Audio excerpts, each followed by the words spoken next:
시편 145편 1절부터 21절까지요. 한 목소리로 함께 읽겠습니다. 왕이신 나의 하나님이여, 내가 주를 높이고 영원히 주의 이름을 송축하리이다. 내가 날마다 주를 송축하며 영원히 주의 이름을 송축하리이다. 여호와는 위대하시니 크게 찬양할 것이라. 그의 위대하심을 측량하지 못하리로다. 대대로 주께서 행하시는 일을 크게 찬양하며 주의 능한 일을 선포하리로다. 주의 존귀하고 영광스러운 위엄과 주의 기이한 일들을 나는 작은 소리로 부르리이다. 사람들은 주의 두려운 일의 권능을 말할 것이요, 나도 주의 위대하심을 선포하리이다. 그들이 주의 크신 은혜를 기념하여 말하며 주의 공의를 노래하리이다. 여호와는 은혜로우시며 긍휼이 많으시며 노하기를 더디하시며 인자하심이 크시도다. 여호와께서는 모든 것을 선대하시며 그 지으신 모든 것에 긍휼을 베푸시는도다. 여호와여, 주께서 지으신 모든 것들이 주께 감사하며 주의 성도들이 주를 송축하리이다. 그들이 주의 나라의 영광을 말하며 주의 업적을 일러서 주의 업적과 주의 나라의 위엄 있는 영광을 인생들에게 알게 하리이다. 주의 나라는 영원한 나라이니 주의 통치는 대대에 이르리이다. 여호와께서는 모든 넘어지는 자들을 붙드시며 피곤한 자들을 일으키시는도다. 모든 사람의 눈이 주를 앙망하오니 주는 때를 따라 그들에게 먹을 것을 주시며 손을 펴사 모든 생물의 소원을 만족하게 하시나이다. 여호와께서는 그 모든 행위에 의로우시며 그 모든 일에 은혜로우시도다. 여호와께는 자기 간구하는 모든 자, 곧 진실하게 간구하는 모든 자에게 가까이 하시는도다. 그는 자기를 경외하는 자들의 소원을 이루시며 또 그들의 부르짖음을 들으사 구원하시리로다. 여호와께서 자기를 사랑하는 자들은 다 보호하시고 악인들은 다 멸하시리로다. 내 입이 여호와의 영예를 말하며 모든 육체가 그의 거룩하신 이름을 영원히 송축할지어다. 아멘. 네, 우리가 예배드리고 있는 이곳은 공연장입니다. 공연장에서는 많은 분들이 오셔서 연주도 하고 또 노래를 부르기도 하고 합니다. 노래를 부르는 것과 하나님을 찬양하는 것의 차이는 크게 없어 보여요. 왜냐하면 다 같이 음악을 가지고 누군가를 즐겁게 하는, 또 기쁘게 하는 그런 일들이기 때문에 그렇습니다. 곡조가 붙은 것 같지만 그러나 이제 어떤 대상을 노래하느냐에 따라, 그리고 그 원리가 무엇이냐를 살펴보면 큰 차이가 있다는 것을 알게 됩니다. 세상의 노래는 끊임없이 나 자신을 노래합니다. 내가 살아왔던 일들, 내 감정들, 내 생각들, 그리고 내가 꿈꿔왔던 많은 것들을 노래합니다. 그래서 군가도 여러분 아시겠지만 들으면 되게 촌스럽고 그렇지만 군대 가서 한번 머리 빡빡 깎고 불러보십시오. 굉장히 큰 힘이 나거든요. 네, 노래는 그런 힘이 있죠. 근데 찬양은, 세상은 그렇게 나 자신을 노래하지만 찬양은 하나님을 노래한다는 것을 우리는 알고 있는 거죠. 세상은 끊임없이 나 자신을 노래하라고 이야기합니다. 하나님 없는 인간의 자아가 극대화된 노래에 나도 모르게 물들어버리는 이런 세상 풍조 속에서 우리는 과연 누구를 노래해야 되고, 또 우리는 왜 하나님을 찬양해야 되는가, 그리고 또 찬양하기로 결단을 했는데도 찬양하다가 이게 쭉 지속되지 못하고 무너지는 우리의 삶을 바라보면서 우리는 과연 어떻게 해야 하나님을 온전히 찬양할 수 있는가, 이에 대한 답을 다윗이 오늘 알려줍니다. 1절과 2절을 한번 같이 읽어보겠습니다. 왕이신 나의 하나님이여, 내가 주를 높이고 영원히 주의 이름을 송축하리이다. 내가 날마다 주를 송축하며 영원히 주의 이름을 송축하리이다. 아멘. 자, 다윗이 제일 먼저 알려주는 찬양할 수 있는 비결 첫 번째는 왕이신 나의 하나님이라는 단어입니다. 하나님이 나의 왕이시고 나는 그분의 부하 또는 그분의 종입니다라고 하는 분명한 자기 정체성을 알고 있었기 때문에 다윗은 제일 먼저 노래할 때 왕이신 나의 하나님이 이렇게 노래를 부르고 있는 거죠. 이번 주에 저희가 계속해서 다윗의 노래를 쭉 이렇게 살펴봐 왔는데, 다윗의 노래의 특징 이제 한 가지 기억하시겠습니까? 그게 뭐냐면 다윗은 계속해서 반복적으로 자기의 일상 가운데를 노래하는 것 같지만, 그러나 그 가운데 반복됐던 단어가 하나님이라는 단어였어요. 여호와여, 이런 단어였습니다. 그러니까 다윗은 자기의 삶 가운데 있었던 그 삶에 역사하셨던 그 하나님, 그리고 자신이 부르는 대상이 누구인지를 분명히 알았기 때문에 자신의 신세나 또는 자신의 어떤 한탄을 노래한 것이 아니라는 것을 우리는 알게 되는 거죠. 그럼에도 불구하고 시편을 읽다 보면 그래도 다윗은 자기 자신에 대해서 많이 노래했는데 이건 무엇입니까? 라고 묻지만 그것은 결국 그와 함께 하셨던 하나님의 포커스가 되어 있는 거지 자기 자신의 삶 또는 자기 자신의 어떤 환경들이 그 노래의 소재가 되지 않았다는 것을 우리는 알게 되는 거죠. 그러니까 그가 불렀던 노래는 끊임없이 하나님에 대한 노래였어요. 그럼 우리 자신한테 한번 질문해 봐야 됩니다. 우리는 오늘 어떤 노래를 부르고 있습니까? 우리는 오늘 어떤 대상을 찬양하고 있습니까? 우리는 혹 내가 이루고 싶은 꿈을 위해서 노래를 부르고 있지는 않은지, 또는 내가 좋아하는, 내가 어떤 추구하는 가치를 위해서 노래를 부르고 있지는 않은지 한번 생각해 봐야 되는 거죠. 우리가 만약에 하나님보다도 우리 자신을 위한 노래, 또는 우리가 추구하는 어떤 것들에 대한 노래를 더 소중히 여기고 부르고 있다면 우리는 정말 하나님 앞에서 다시 한번 멈추어서서 내 입술로는 하나님만을 찬양하겠습니다라고 결단할 수 있어야 되는 겁니다. 이게 제가 노래라고 표현했지만 사실은 우리가 살아가는 모든 삶의 순간순간 내가 무엇을 보고 있고 어떤 것을 추구하고 있는지가 우리의 삶의 노래라는 겁니다. 어떤 이들에게는 하나님보다 정치 사상이 더 중요합니다. 또 어떤 사람에게는 이념이 더 중요하고, 어떤 사람에게는 삶의 반경이 더 중요하고, 어떤 사람에게는 하나님보다도 내가 너무나도 소중해서 나 자신을 노래하는 삶을 살 때가 너무나도 많다고 하는 겁니다. 오늘 145편에서 다윗은 하나님에 대해서 다시 한번 우리에게 분명하게 이야기를 해주는 거죠. 왕이신 나의 하나님이여, 내가 주를 높이고 영원히 주의 이름을 송축하리이다. 내가 날마다 주를 송축하며 영원히 주의 이름을 송축하리이다. 이 고백이 저와 여러분들의 삶의 고백이 되었으면 좋겠습니다. 자, 우리 3절부터 7절까지를 한번 같이 읽겠습니다. 여호와는 위대하시니 크게 찬양할 것이라. 그의 위대하심을 측량하지 못하리로다. 대대로 주께서 행하시는 일을 크게 찬양하며 주의 능한 일을 선포하리로다. 주의 존귀하고 영광스러운 위엄과 주의 기이한 일들을 나는 작은 소리로 읊조리리이다. 사람들은 주의 두려운 일의 권능을 말할 것이요 나도 주의 위대하심을 선포하리이다. 그들이 주의 크신 은혜를 기념하여 말하며 주의 공의를 노래하리이다. 아멘. 자, 오늘 다윗이 그 다음으로 이야기하는 하나님에 대한 속성, 그가 불렀던 하나님에 대한 이야기는 무엇이냐면 하나님은 위대하시다. 사람의 생각으로 측량할 수 없는 분이십니다라고 분명하게 우리한테 이야기를 해줍니다. 그 하나님, 인간이 생각할 수 없는 그 하나님을 바라보면서 나는 노래할 수밖에 없습니다. 이렇게 고백을 하는 거죠. 우리는 언제 하나님의 위대하심을 느낍니까? 도시에서 생활하면서는 사실 느끼기가 참 어렵죠. 네, 왜냐하면 다 인간이 만든 구조물 안에서 우리가 살고 있기 때문에 인간이 주목되어져서 보이지 하나님이 보이지 않아요. 유럽에 여행을 가신 분들 알겠지만 큰 중세시대의 성당들을 보면서 하나님을 찬양한다기보다는 그것을 만든 사람들을 기념하고 그것을 만든 사람들을 노래하는 그런 모습들을 볼 때마다 안타까움을 거줄 수가 없는 거죠. 그런데 그 도시를 잠깐 벗어나서 그 거대한 산맥들 또는 아름다운 자연 환경, 또 시시때때로 변하는 자연 환경, 인간이 도저히 흉내낼 수 없는 그런 자연의 모습들을 바라보면서 그 거대한 산맥 앞에서 우리는 압도당하는 모습을 보게 되는 거죠. 그러면서 우리는 자연스럽게 입술에서 고백이 나오지 않습니까? 주 하나님 지으신 모든 세계, 하나님이 지으신 세상이 어쩜 이렇게 아름답습니까?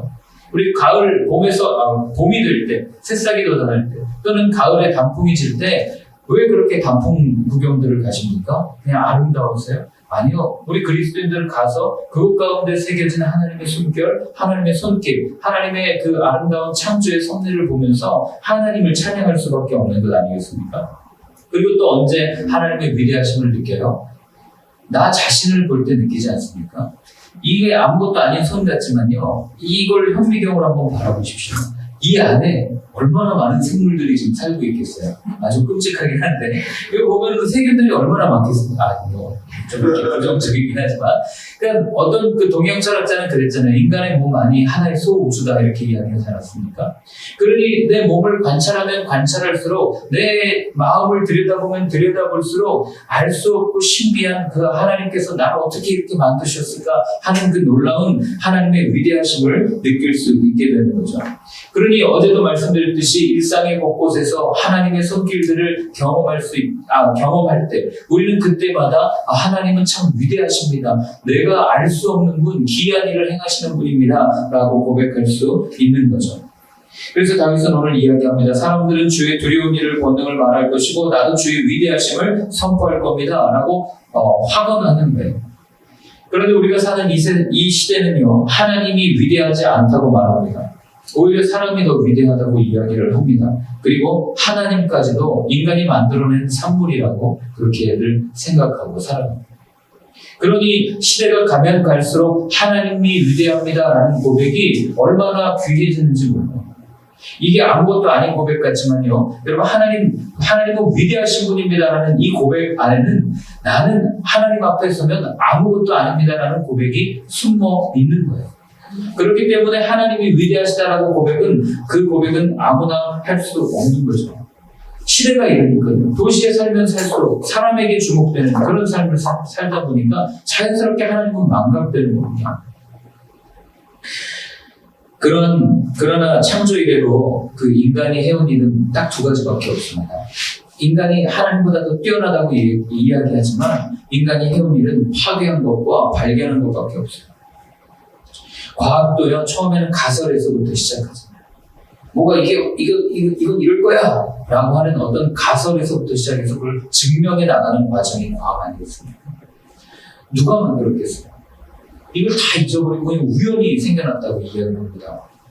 제가 손에 차고 있는 이 시계가 아니라 어느 날 갑자기 우주에 있는 많은 원자들이 모여서 물질을 이루고 갑자기 눈을 딱 감았다 떴더니 빵 하는 폭발과 함께 시계가 생겨났다. 이런 말을 제가 아주 간단하게 얘기했지만 이런 말을 어떻게 믿을 수가 있겠습니까? 제 아내가 음식을 차려줘야 밥을 먹는 거지. 제가 오늘 눈 감았다 딱 떴더니 아내가 눈앞에 딱 나타나고 음식이 딱 나타났다. 이거 말이 안 되잖아요. 근데 우리는 이 가설을 논리적으로 설명해 놓은 글들을 보고, 그럴 수도 있겠다. 이렇게 하면서 하나님은 없다라고 말하는 시대, 하나님은 위대하지 않다고 말하는 시대가 오늘 살아가는 시대 아니겠습니까? 인간이 만들어낸 것, 오늘날 얘기하면, 이렇게 얘기하면 또 과학자들 굉장히 분노하시겠지만, 기껏해야 AI 아니에요. AI는 다양한 정보를 바탕으로 인간의 생각과 인간의 사고를 뛰어넘는다 말하지만 그 AI가 다양한 정보, 인간보다 훨씬 더 큰 정보는 가지고 있을지 몰라도 그러나 사람 안에 새겨진 하나님의 숨결, 하나님께서 만들어 놓으신 영혼은 흉내낼 수가 없다고 하는 거죠. 그래서 하나님을 위대한 분이라고 다윗은 노래를 하고 있는 겁니다. 자, 우리 8절부터 12절까지 한번 같이 읽어보겠습니다. 여호와는 은혜로우시며 긍휼이 많으시며 노하기를 더디하시며 인자하심이 크시도다. 여호와께서는 모든 것을 선대하시며 그 지으신 모든 것에 긍휼을 베푸시는도다. 여호와여, 주께서 지으신 모든 것들이 주께 감사하며 주의 성도들이 주를 송축하리이다. 그들이 주의 나라의 영광을 말하며 주의 업적을 일러서 주의 업적과 주의 나라의 위엄 있는 영광을 인생들에게 알게 하리이다. 아멘. 자, 그런 하나님, 인간이 감히 범접할 수 없고 흉내낼 수 없고 바라볼 수 없는 그 하나님께서 오늘 어떤 일을 베푸셨냐면 은혜로우시고 긍휼이 많으시고 노하기를 더디하시고 인자하심이 크시며 선대하시고 긍휼을 베푸시는 분이다. 이렇게 설명을 하고 있는 거죠. 이게 우리 하나님의 그 다윗이 노래할 수 있었던 이유예요. 자, 이걸 한마디로 얘기하면 이게 이제 율법서에도 많이 나오는 표현이거든요. 여호와는 은혜로우시고 노하기를 더디하시고, 이게 사람들이 잘못했을 때 이거 많이 불렀던 찬양인데 다윗이 굳이 여기서 이걸 기록한 이유는 하나님 앞에 서 보니까 하나님 앞에 있는 모든 인간들은 다 죽을 수밖에 없는 존재인 걸 안 거죠. 그러니 그 잘못한 그 마음, 그 죄를 가지고 있는 인간이 하나님께 고백할 수 있는 최고의 고백이 뭐예요? 하나님이 나를 불러주셨습니다. 하나님이 나를 사랑해 주셨습니다. 그래서 내가 오늘도 살아갈 수 있습니다 라고 하는 그 고백을 다윗은 오늘 쭉 부르고 있는 거죠. 한마디로 얘기하면 하나님이 하나님이 나를 사랑하셨다, 이걸 얘기하고 있는 거예요. 구약성경 제일 처음에 창세기 1장에 보면 하나님께서 천지창조를 하십니다. 순서 혹시 기억하십니까? 제일 먼저 뭘 만드십니까? 빛을 만드시죠. 풍천을 만드시죠. 땅을 만드세요. 이게 1, 2, 3이죠. 그 다음 뭐를 만드세요? 해달별을 만들고요. 그 다음에 어조류죠. 그 다음에 동식물을 만들잖아요. 근데 1, 2, 3에서 순서대로 쭉 써놓으면요, 하나님의 관심, 하나님의 초점이 하늘에서부터 땅으로 쭉 온다는 것을 알게 됩니다. 하나님께서 이 모든 것을 지으시고 하나님의 온전한 관심의 대상이 누구인가? 마지막 날 만든 사람에게로 쏠려 있다는 것을 알게 되는 거죠. 성경을 읽으면서 그 사람을 우리는 아담과 하와라고 표현하지만 그러나 그들이 인류의 대표를 대표한다고 생각하면 결국 하나님께서 오늘도 주목하시고 오늘도 지켜보고 오늘도 관심 있어 하는 그 대상이 누구냐? 바로 이 자리에 앉아있는 저와 여러분들이라는 겁니다. 그 하나님은 우리를 건지시기 위해서 어떤 일을 행하셨어요? 본인이 이 땅에 직접 오셨어요. 세상에 어느 신이, 다른 종교에서 말하는 어느 신이 야, 내가 너를 살리기 위해서 내 생명을 내어줄게 하고 죽어준 신이 어디 있어요? 없습니다. 오직 하나님만이 자기 자신의 몸을 내어주시고 내가 너를 살리기 위해서 내가 대신 죽을게, 내가 대신 맞을게, 내가 대신 온몸에 피를 쏟고 그 처참한 일을 내가 대신 당할 테니까 넌 걱정하지 마 라고 말씀하시면서 우리를 사랑해 주셨던 분이 하나님이시라는 것을 우리는 아는 거죠. 그 하나님의 사랑을 다윗이 광야에서 깨달은 거예요. 체험한 겁니다. 자신이 왕이 되었지만 자기의 능력으로는 어떤 일도 할 수 없다는 것을 그가 알았고, 그리고 자기는 늘 생각하는 게 밤에 침상에서 일어나서 죄짓고 그 다음에 또 죄짓고 이것밖에 하지 않으니 그가 불렀던 모든 노래 가운데 다수는 하나님 나 좀 살려주십시오 하는 노래 아니에요. 그렇게 살려달라고 하나님께 고백했더니 그때마다 하나님께서 본인에게 말씀해 주시고 또 회개할 수 있는 마음을 주시고 다시 살려주시는, 이게 하나님께서 우리에게 베풀어 주신 은혜와 긍휼이라는 겁니다. 우리는 하나님께 은혜를 구하면서 은혜가 선물이잖아요. 그러니까 하나님 더 좋은 선물 주세요, 더 큰 선물 주세요 하나님 앞에 구합니다. 그러나 이미 하나님은 우리에게 제일 큰 선물을 주셨습니다. 그게 뭐예요? 회개할 수 있는 마음 아닙니까? 잘못했을 때 아빠 잘못했습니다라고 용서할 수 있는 마음, 그리고 그렇게 구할 때 하나님께서 우리 모든 것들을 사해 주시는 은혜를, 그 선물을 우리에게 주셨다는 거죠. 우리는 이 큰 은혜, 이 큰 선물을 잊어버리고 우리 육신의 전용, 안목의 전용, 이생의 자랑을 위한 그런 선물을 구하고 있으니 이런 우리의 모습을 바라보시는 하나님의 마음은 얼마나 답답하시겠어요. 그래서 오늘 다윗을 통해서 우리한테 이야기를 해주시는 겁니다. 성경을 보면 성경 전체를 그 이스라엘 공동체, 또 신약에서는 교회 공동체를 주신 말씀이라고 해석을 하죠. 맞습니다. 그렇게 해석하는 게 옳아요. 그런데 성경을 계속해서 읽다 보면 그 공동체에 주셨던 말씀, 대한민국이라는 공동체에 주신 말씀이고 또 한국교회에 주신 말씀이지만 그 말씀을 읽다 보면 점점 그 말씀이 내 마음에 들어오고 그 말씀이 나에게 초점이 맞춰진다는 걸 우리는 알게 됩니다. 그래서 결국 고백하는 거죠. 주님은 나의 하나님이십니다. 우리의 하나님보다 나의 하나님이십니다 라고 고백하는 이유가 거기에 있는 겁니다. 자, 그런 사람들이 노래 부를 때 어떤 일들이 일어납니까? 12절에 보면 주의 업적과 주의 나라의 위엄 있는 영광을 인생들에게 알게 합니다. 우리 용어로 쉽게 두 글자를 얘기하면 뭡니까? 전도예요. 전도. 여러분, 전도의 시작은요 다른 데 있지 않아요. 하나님을 전하는 전도의 출발점은 내가 하나님, 그 위대하신 하나님 앞에 서서 하나님을 노래할 때 그게 전도의 출발점이 되는 겁니다. 우리는 그 영혼이 안타까워서 영혼을 구원해야 되겠다는 마음이 전도의 출발점이라고 생각해요. 그렇지 않습니다. 내가 악하고 내가 죄로 가득 차 있는데 누굴 치근하게 여기고 누굴 불쌍하게 여기겠어요? 그러니 제일 먼저는 하나님의 존재 앞에 서는 삶, 그리고 그분을 만날 때 자연스럽게 내가 죄인이고 내가 어쩔 수 없구나라는 걸 느끼면, 그 은혜, 그 선물이 크다는 걸 느끼면 그냥 자연스럽게 흘러나오는 것이 하나님을 찬양하는 삶이고, 하나님을 찬양하다 보면 주위에서 당연히 죄는 뭔데 저렇게 힘든데 저렇게 노래를 부를 수 있지? 아니 저 사람이 노래하는 저 대상은 누굴까? 라고 하면서 전도가 되는 거지, 우리가 의도적으로 다 가가지고 교회 가자, 넌 살아야 돼, 넌 이 생명의 복음을 들어야 돼, 물론 그거는 나중 문제라고 합니다. 그렇기 때문에 여러분 기억하십시오. 전도하려면 제일 먼저 내가 하나님 앞에 서리고 노력하십시오. 그리고 그분의 위대하심을 찬양하십시오. 그럼 자연스럽게 전도는 됩니다.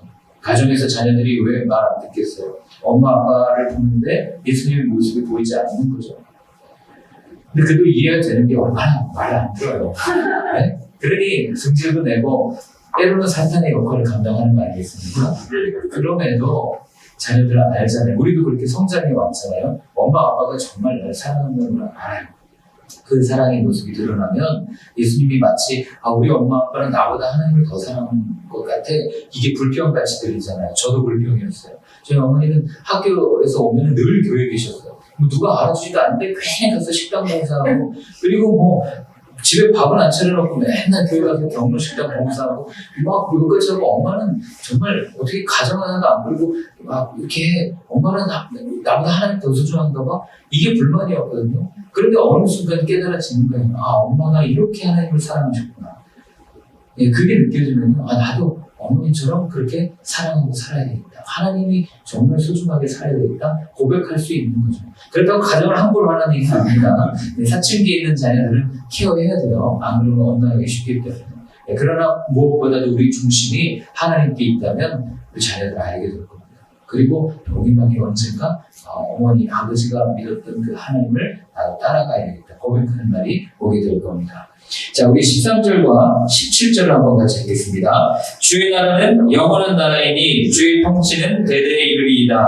여호와께서는 모든 넘어지는 자들을 붙드시며 비굴한 자들을 일으키시는도다. 모든 사람의 눈이 주를 악망하오니 주는 때를 따라 그들에게 먹을 것을 주시며 손을 펴사 모든 생물의 소원을 만족하게 하시나이다. 여호와께서는 그의 모든 행위에 의로우시며 그 모든 일에 은혜로우시도다. 아멘. 자, 다윗이 그 다음으로 하나님을 노래할 수 있었던 이유는 이 세상의 모든 권력, 이 세상의 모든 통치, 이 세상이 말하는 정치, 우리 예전에 주목쌤이 정치를 넘어 통치로 나아가자 이렇게 한번 쓴 글을 본 적이 있는데요. 이 모든 통치는 사람의 의지, 사람의 노력으로 이루어지지 않는다는 걸 분명하게 알았던 사람이었어요. 그러니 그가 어떤 일을 치리할 때, 나라를 다스리며 나아갈 때 제일 먼저 하나님 앞에 구할 수밖에 없지 않겠습니까? 보통은 우리 권력이 세상을 다스린다고 생각해요. 정치 지도자들이 나라의 일들을 관장해 나간다고 생각합니다. 그러나 성경이 말하는 것은 아니에요. 정치인들은 정치할 뿐이라고 정치한다고 이야기하지만 사실은 이 나라를 움직여가는 사람은 기도하는 사람들이요, 찬양하는 사람들입니다. 하나님의 이름을 부르는 사람들에 의해서 이 나라가 움직여지는 거예요. 왠지 아십니까?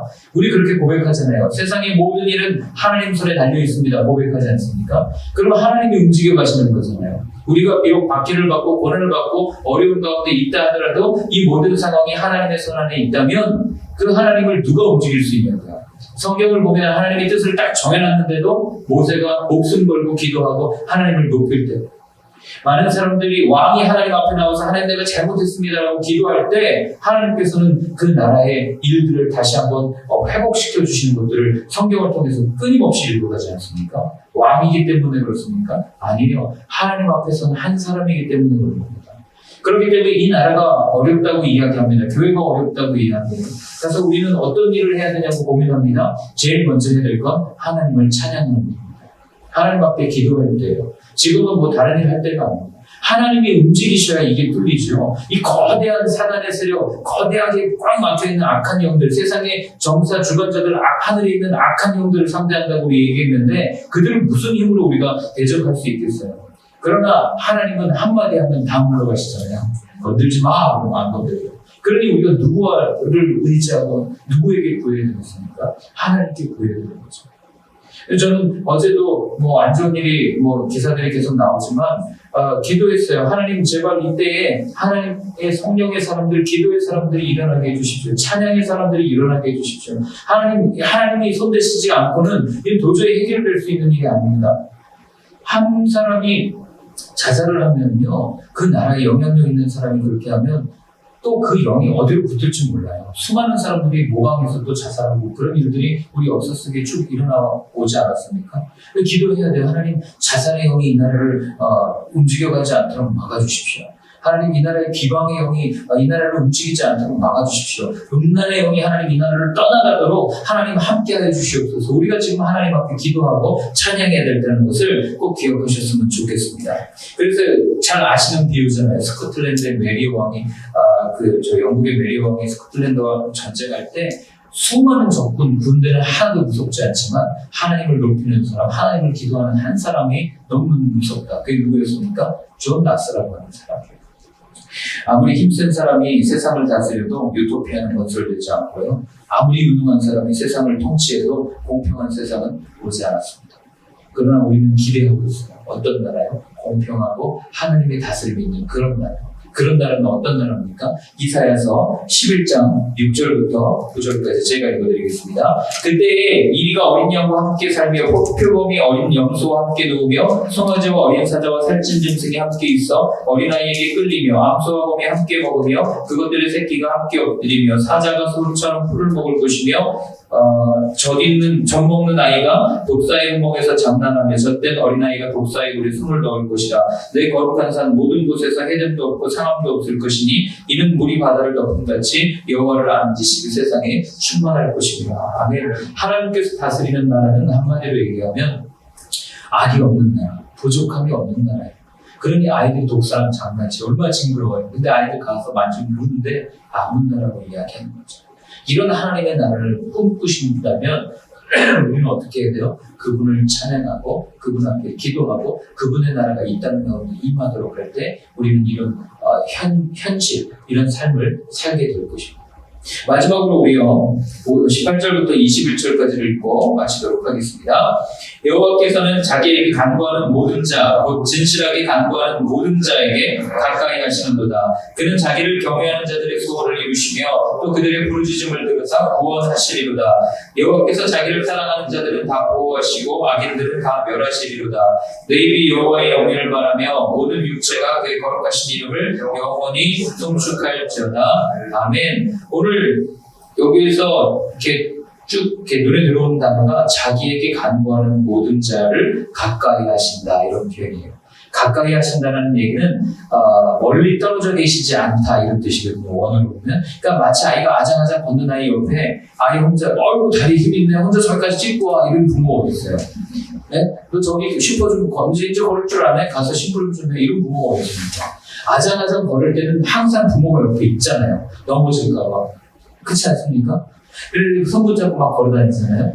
이게 오늘 다윗이 이야기한 이 표현이 모든 자에게 가까이 하신다. 간구하는 모든 자에게. 그러니까 하나님께서는 간구하는 모든 자의 그 기도를 무시하지 않고 그의 곁에서 그가 잘 이루어져 갈 수 있도록, 그 간구하는 것이 응답되어질 수 있도록 하나님께서 친히 옆에서 돕고 계시는 분이다. 이걸 다윗이 오늘 노래하는 거예요. 이걸 베드로와 요한 가족이 누구죠? 바울이 똑같이 얘기해요. 사도행전 2장 31절에도 그렇고 로마서 10장 13절에도 똑같이 표현합니다. 뭐라고 되어 있습니까? 누구든지 주의 이름을 부르는 모든 자는 구원을 얻으리라. 이게 이 표현이에요. 하나님이 옆에 가까이 있어서 넘어지지 않는 거예요. 나를 불러. 내가 언제든지 달려갈게. 배를 눌러. 내가 뛰어갈게. 이 표현이 바로 이 표현인 거죠. 그렇기 때문에 오늘 우리가 다윗이 부른 이 마지막 노래에서 우리가 기억해야 될 것은 언제든지 그리고 기도하십시오. 간구하십시오. 그냥 새가 입을 열어서 어미새가 벌레 넣어주는 거 기다리듯이 그렇게 하나님 앞에 노래하고 기도하십시오. 하나님께서는 우리를 떠나지 않으실 것이고 약속하신 성령을 우리에게 부어주실 줄로 믿습니다. 다윗이 마지막으로 부른 이 찬양은 요약하면 이거예요. 하나님 안에 거하는 자는 하나님이 보호해 주시겠지만 하나님을 떠난 자는 하나님께서 멸하실 것입니다. 심판하실 것입니다. 다음 주부터는 이제 오늘이 다윗 시편 마지막입니다. 다윗은 우리한테 요청하는 거죠. 하나님 안에 거하시겠습니까? 하나님을 떠나시겠습니까? 그 선택은 항상 우리에게 주어져 있다는 걸 기억하시고 하나님 안에 머물며 하나님께만 노래하고 하나님께만 간구하는 저희 삶이 되었으면 좋겠습니다. 함께 기도하겠습니다. 함께 기도할 때 오늘 하나님의 마음을 가지고 하나님께만 기도하고 하나님을 높이는 나의 삶이 되게 하여 주옵소서. 이 나라, 이 민족이 되게 하여 주옵소서. 함께 같이 기도하겠습니다. 하나님 아버지, 그렇습니다. 하나님, 저희들 살면서 노래할 것이 참 너무나도 많습니다. 불러야 할 것들이 너무나도 많습니다.